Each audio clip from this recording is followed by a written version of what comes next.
Night Owls.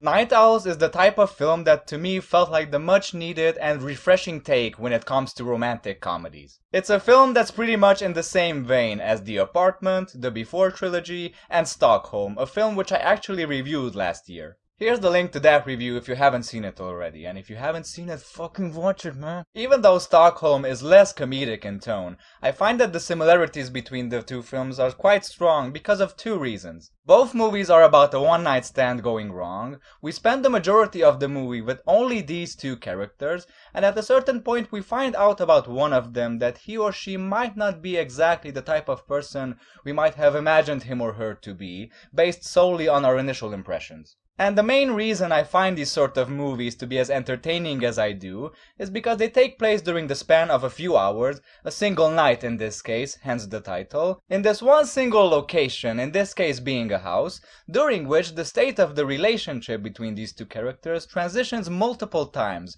with them going back and forth between wanting to bang each other and wanting to kill each other. Sometimes the line between the two can be quite thin. That's what she said.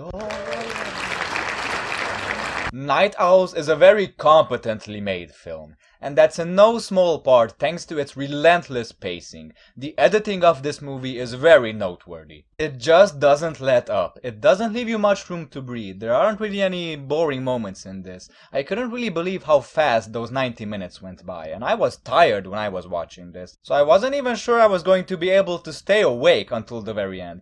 But despite the great editing, this movie would have fallen apart if they didn't cast actors talented enough to play these characters in a way to make us care about them, despite their many flaws. But luckily they pulled it off perfectly. These two young actors weren't exactly unfamiliar to me. I have seen them around.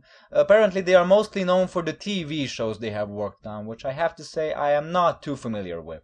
Nevertheless, they both do an excellent job in this film. Their performances feel almost improvised most of the time, and honestly I wouldn't be surprised if that was actually the case. I wouldn't be surprised if they ad-libbed at least some of the lines they were saying, and only every now and then following what might have been on the paper. The conversations of course definitely move the story along, they have to, but at the same time they feel like conversations that you might have when you are having small talk. Because that is basically what is happening here. These two idiots, they make a mistake, they have to spend the night at this house, they have to stay awake until sunrise, and they don't particularly enjoy each other's company most of the time, so they spend some of that time chit-chatting. There is this very funny scene in which they are talking about how many people they had sex with, and they are like 8. We had sex with 8 people. It's like, wow, what a surprise, we have the same number. But then the guy's like, well, actually I lied, mine is 6. And the chick is like, well, I'm sorry, I lied as well, mine is like 19.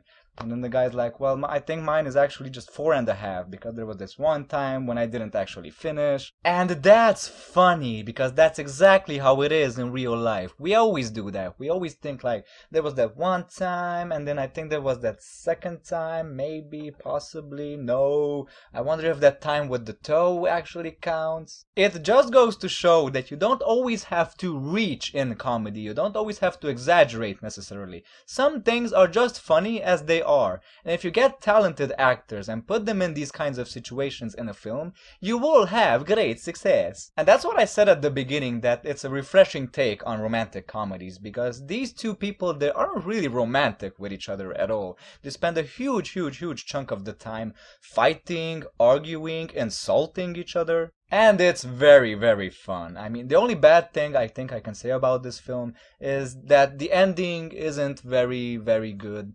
I mean, they try to stay away from cliches as much as possible, and I applaud them for that. But the ending is a little bit predictable for this type of film. It's not anything very fulfilling. It's like, yeah, no. But I wholeheartedly recommend it. I used to think I didn't like romantic comedies, but after seeing a few good ones recently, including this, I think I actually came around. I think I actually learned the error of my ways. So there you go, folks. Thanks for watching this review. I hope you enjoyed it, and I will see you later with other reviews. Bye!